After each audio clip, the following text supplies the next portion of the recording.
Hi, I'm Joe Saunders with Miniature Landscape Hobbies. In this episode, I'm going to share with you my fast and easy way to paint 15mm tanks. This is a perfect time to get these tanks painted because we're just about to have the launch of Late War Leviathans for Flames of War, and we have the newly launched Clash of Steel. Plus, 15mm tanks are useful for a ton of other gaming systems, including the World of Tanks miniature game. Enough talk, let's get down to business.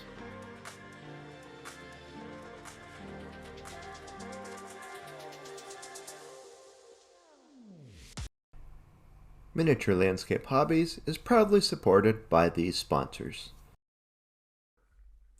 Late War Leviathans and Clash of Steel have brought a whole new level of opportunity to 15mm armor painters.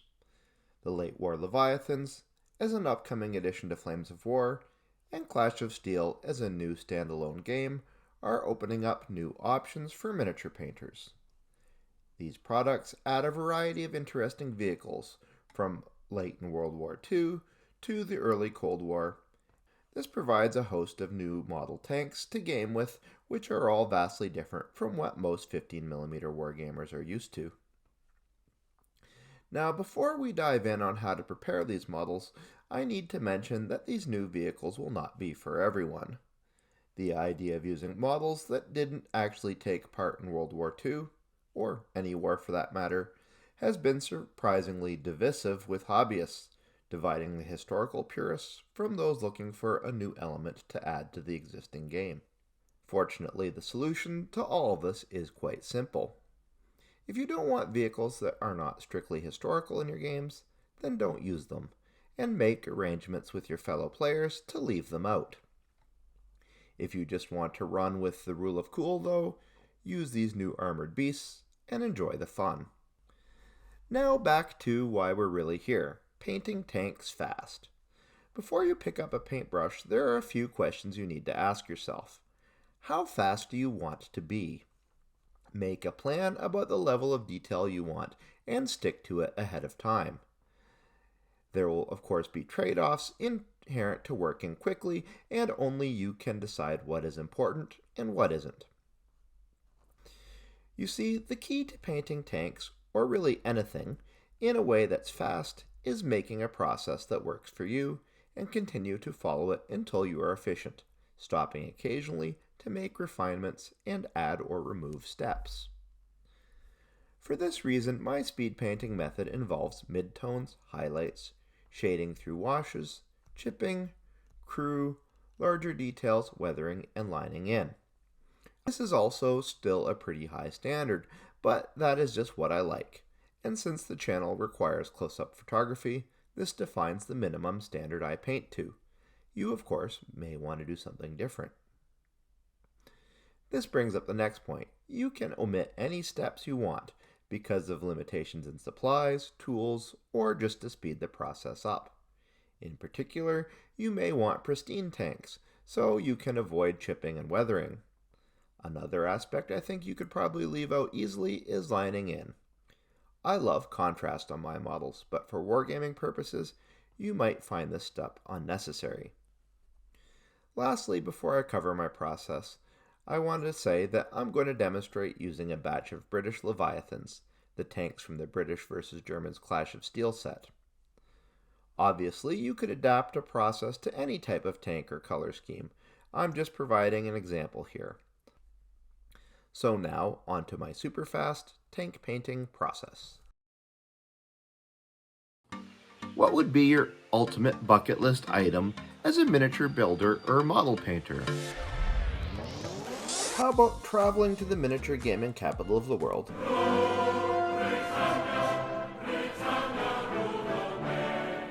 For exclusive tours, discussions, and events with some of the top miniature companies in the world, including tours of Warhammer World and the Warlord Games HQ. While we're at it, it would be great to throw in some stops to the UK branch of the Battlefront Miniatures store and visits to other wargaming companies. On top of this, we'll see all the major military and historical sites in the UK, including a visit to the incomparable Bovington Tank Museum. Such a once-in-a-lifetime travel event is no longer just a dream, because from March 7th to March 16th, 2025, I'm inviting you to accompany me on this incredible trip. This one-of-a-kind travel experience, designed for the dedicated miniature hobbyist and their spouses or guests, is now available for my viewers. Please check the link in the video description. I hope to see you on the trip. After assembling the models, as indicated in the instructions, I superglue each one to a nail. I do this separately for both the hull and turret, if the vehicle has one.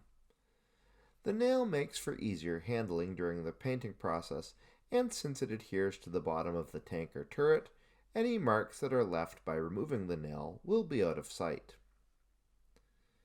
Now comes the primer. This is a batch of 10 tanks that I'm painting, so I quickly spray each one with a matte black primer. I use an airbrush, but you could just as easily use any matte black rattle can paint that's plastic safe. I chose black because it creates deeper shadows, which takes the pressure off of post-shading each model. After everything is undercoated, I use the ends of the nails to stick them into a stray piece of insulation foam. This makes a good way to keep your work out of harm's way while it dries. Moving on, I prepare a mix of 75% Vallejo Camouflage Dark Green to 25% Mecha Color Light Green. I now spray this over most of each model. I try to avoid the tracks or any specific non-green details, but since I'm using an airbrush to maximize speed, I don't get too worried about overspray. What I'm really trying to do here is just get a nice smooth but fairly opaque base layer down. Now I take my existing paint and I add more light green until I'm working with about a 50-50 camo dark green to silver gray mix. I then spray this gently, focusing on the hard edges and upper surfaces of each vehicle. Sometimes this is called color modulation. What I'm doing is essentially trying to make the surface where the light would hit the model more directly look brighter. This, of course, helps suggest mass. At this point, I've been working on this batch of vehicles for about an hour or so, but I'm about to start on a large amount of dry brushing. This can be a real issue because the scouring motion of a dry brush can damage underlying paint layers if they're not fully cured, and curing takes time. Since we want to use speed here, I do an old model builder trick. I place the models near a space heater for about 20 minutes to accelerate the drying. This works well, but do remember not to put the models too close, or you could end up with a pile of melted plastic goo. It's now time to bring out the highlights. To keep things quick, I mix 75% middle stone to 25% silver gray. Then I dry brush it over each model in turn. This collects pigment on the edges and raised surfaces to further imply light bouncing off the surface of each vehicle, and it produces some nice contrast. Dry brushing doesn't require much time to dry, so I go back to work right away. These models now have a chalky finish, and you always get this when you're dry brushing, and the gradients between shades of green are quite distinct. So everything needs to be unified. Over the years, I've come to really love Ammo of MIG shaders. These unify like a filter, but also shade as well. Better still, they're airbrush friendly. This of course means that the shaders work and dry a lot faster than brush-on ones, and they apply smoother too. It only takes about 10 minutes or so for the shaders to dry, then it's on to the next step. And at this point, we start coming to elements of the painting process that are largely optional. First up is decals. Now, if you want, you can skip decals. it will take a fair amount of time off the painting process if you do. I, however, wanted to use markings on these vehicles, so I went ahead and applied them. I gave them about 20 minutes to dry before going to the next step. Applying decals isn't hard, but it does take practice. The more you get used to it, the faster it goes. Now we come to chipping. This adds a ton of visual interest and can be done fairly quickly if you're practiced at it.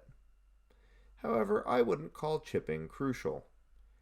If you're looking for a pristine, just off the assembly line look to your models, chipping may not be appropriate for you to add. But if you want to really draw the eye, then chipping is a pretty good option. If you're interested in how to chip, this is how you do it. Grab a piece of packing sponge, tear off a jagged section, and dip this in a lighter color of your highlight color. So in this case, 50% Middlestone to 50% silver gray. Unload the sponge on a piece of paper towel until it leaves only small dots. Then go to town dabbing on chips where areas of high wear would occur on each model. Follow this up by using a small brush to paint tiny dots of hull red in the middle of each chip. This will imply rust or damage going down to the primer. As far as painting tasks go, this is a little more time consuming than most, but it's worth it. Also, since most tanks are green, putting rust reds in the chips adds a complementary color that ups the visual punch of each subject. Now remember when we said to try to avoid getting the green paint oversprayed on the tracks and other details? Well, we're back to this. Get out some black paint, a large brush, and fill in any of these areas. This process is sometimes called the cleanup, and it helps neaten things up for later. Since we're going for speed, I'll pass over doing the tools and other minor details on each model. These will just be left green. I'll also ignore the vision blocks and the lights. They're just too fiddly to mess with when you're painting to a schedule. When the black from the cleanup is dry, we start weathering. There are a ton of great products out there for dust and dirt effects, ranging from enamels to pigment powders to weathering pencils. But they need to be used carefully, so we're just going to ignore all these for the sake of time. Instead, we'll get out mud brown paint and dry brush and stipple it over the tracks, fenders, and anywhere we want grime to accumulate. To really help this look great, I then repeat this step with dark sand to imply dried dirt here and there. Now we come to the small details. When I'm painting for speed, I usually just skimp on the details. Tools and other small items just get ignored. Large stowage, though, like crates and crew, cannot be. Because these are British tanks we're working with, we also need to paint the mantlet covers, which seem to be made of some kind of heavy brown olive canvas. To deal with these highly textured elements, I feel you can't go wrong with Army Painter speed paints. These need zenithal underpainting to work, but they're still a fast option because they can let you get a ton of work done with just one coat. Or maybe almost one coat. Grabbing my smallest dry brush, I treat any of these areas first with grimy gray and then ivory. Pulling out the appropriate speed paints, I block them over top and let the underpainting do its work. The mantlet covers are painted warrior flesh with a drop of desolate brown.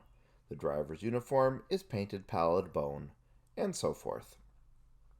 I'll admit, though, that here and there I use an extra small highlight by mixing ivory or light flesh with the speed paint base and brush it on carefully with a small brush. Now it's all down to the wire, but with the amount of dry brushing and stippling I've done so far, some of the contrast has been washed out. So to fix this, I get ready to line in. To keep the lining in fast, I decided to use a black enamel panel liner. I prepare for this by giving everything 2 coats of satin varnish to protect the underlying layers and aid in capillary action. After this is sat in front of the space heater for about 20 minutes, I take out a bottle of mineral spirits, dampen a large brush, and gently brush a layer of thinner over the models. Then, while the thinner's still wet, I use my enamel panel liner and dab it on in the recessed areas. The combo of the satin varnish and pre-moistening the surface with thinner does magic to help the panel liner settle just where it needs to be. I'm always impressed by just how fast this works and how precise it really is. Leaving about half an hour for the enamel to dry and the thinner to evaporate, I'm now ready to apply matte varnish to the models.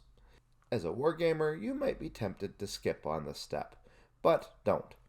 Our models get handled as part of the game, and varnish is the best way to stop smudges and chips from happening. And once this is dried, the project is done. So there you have it, my process for preparing 15mm miniature tanks fast.